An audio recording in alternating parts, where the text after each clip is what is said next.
আসসালামু আলাইকুম বন্ধুরা। ভিডিওটা কালকে আমি বানাতাম, কিন্তু কালকে ঈদ গেছে, ওর জন্য ঈদের জন্য ভিডিওটা বানাই নাই। এই যে এনসিপির নেতারা যে কথাগুলো বলতেছে, আমাদের প্রধান রাষ্ট্রপতি উনি ঈদগায় নামাজ পড়তে গেছে দেখে ওনার সাথে নামাজ পড়বি না ওরা। তো ওদেরকে বলতেছি, এই হাসনাত আবদুল্লাহ এবং সাজিদ আলম এবং আরও আছে, ওরা যেসব কথাগুলো বলতেছে ওরাও তো আমলিকের সাথে জড়িত ছিল। ওদেরও তো পোস্ট দেখছি, ওদের ছবি দেখছি আমলিকের নেতাদের সাথে, এবং আমলিকের সাথে আন্দোলন করতে এবং থাকা, এগুলা তো আমাদের কাছে আছে, এসব ভিডিওতে আছে। ওরা তো নেমো হারাম।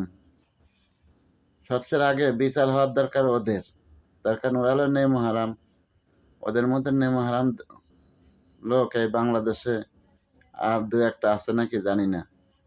তো এই রাষ্ট্রপতির সাথে যদি নামাজ না পড়া যায়, ওরা যদি নামাজ না পড়ে, তাহলে ওরা তো মুনাফিক। তা ওদের সাথে কেমনে নামাজ পড়ে সাধারণ জনগণ? আমি আপনাদের কাছে প্রশ্ন, আর আমার এই ভিডিওটা বেশি বেশি করে লাইক কমেন্ট শেয়ার করে দেবেন। আগে ওগর বিচার করেন, তারপরে রাষ্ট্রপতির বিচার করেন।